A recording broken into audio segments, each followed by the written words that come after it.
Hi guys, I'm Gasha. Welcome to the channel and welcome to our coffee times today. Today with some follow-up to a video that I uploaded about some spooky middle grade recommendations so that you can stock up those books for the month of October so we can binge all the horror in Halloween month. So today, for all of you that would like some YA recommendations, I'm here for you. I'm just gonna recommend you 8 books that are YA horror. In case you're not ready for adult yet, that is a-okay. We all have our level of things, you know, like our limits of things that we can take when it comes to horror. So I totally get it. So I'm here to give you some YA options in case that you want to read some horror but are not ready for the adult yet. So let's go to it. It's coffee time.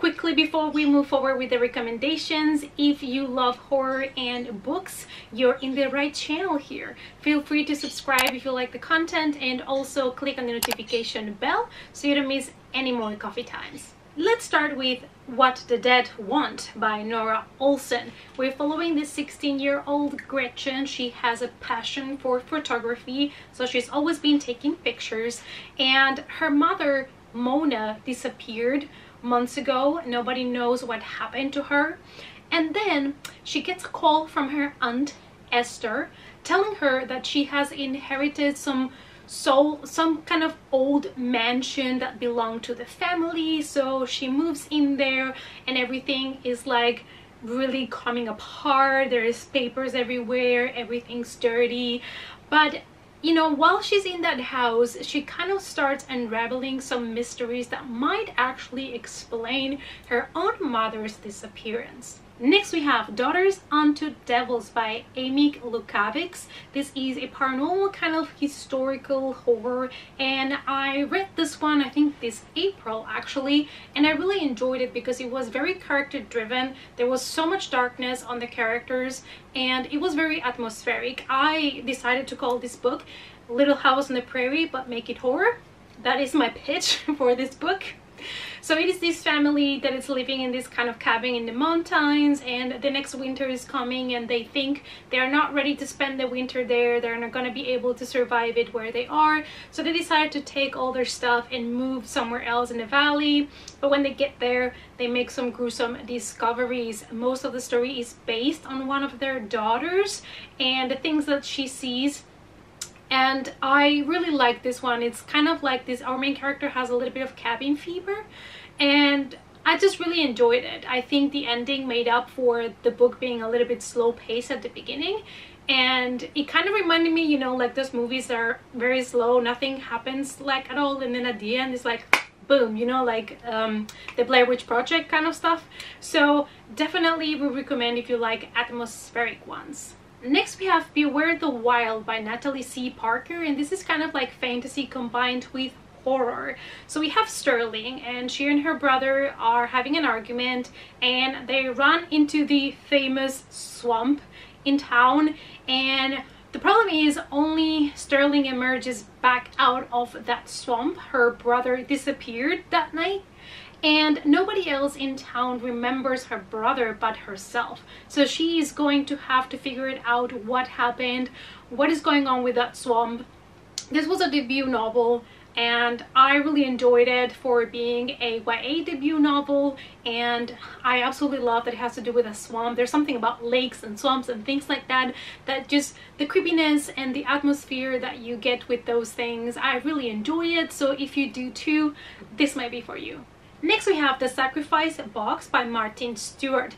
This is for people that love kind of your typical slashers, I would say, because we're following 5 friends that find this mysterious box in the woods, in the forest, and they decide to put each of them an offering inside of the box, something that is really special to them, and they make a pact that night to never reopen the box. So they're allowed to visit the box, but they're not allowed to take out the offerings. Sometime later, some weird stuff starts to happen and they realize that one of the 5 has broken that pact. Next we have Amity by Mikkel Osto, and this is specifically for people that enjoy the Amityville story but are not ready for an adult horror. So this is perfect because this is a YA and we're following the story. It's kind of based, you know, on the real events, or what it said that are real events that happened in the Amityville house. And basically the house manipulates the people that live in there. So this takes place years later after the murders, and a new family moves in, and they are being manipulated again by the house. They hear voices, they start changing, so you kind of know what to expect when you go into this book. But I still enjoyed it because I love to read anything that has to do with the Amityville horror. Number 6 is a book that I read called The Cheerleaders by Kara Thomas, and this is kind of like a horror thriller, and it had so many trigger warnings that I have written them down because I want to warn people if I am aware of certain trigger warnings. So suicide, murder, rape, sexual assault, substance abuse, and abortion. So the story takes us to a small town where 5 years ago the 5 cheerleaders were killed basically nearly at the same time, more or less, in different accidents. But then our main character realizes that what happened might not have been an accident, so she starts kind of investigating to uncover all the secrets of what happened that night. I really enjoyed it. I thought it was great. It could have had a little bit more blood, a little bit more of that, but I really think that it was a really nice mystery that you are kind of really wanting to solve together with the main character. So if you're looking for this type of book for spooky season, you might want to check this one out. Next we have one of my favorite YA witches books, and that is The Wicked Deep by She Earnshaw.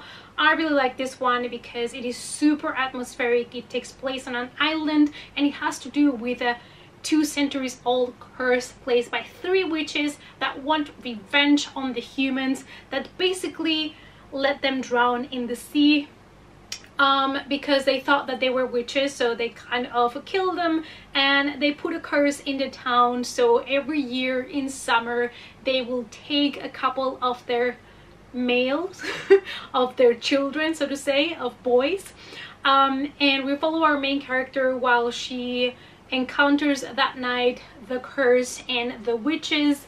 And I really like this one. This is one of my favorite kind of witchy YA books, and it was super atmospheric. It's perfect for October because it does take place in summer, but it's like this island and most of the scenes take place at night, so definitely would recommend to check it out. And the last one that I would like to recommend to you, it's one that at the point of me filming this video it's still not out yet, and that is a new compilation of short stories, horror ones, specifically about vampires that I love. Hello. And this is gonna be a YA compilation of short stories, so it's called Vampires Never Get Old, Tales with Fresh Bite.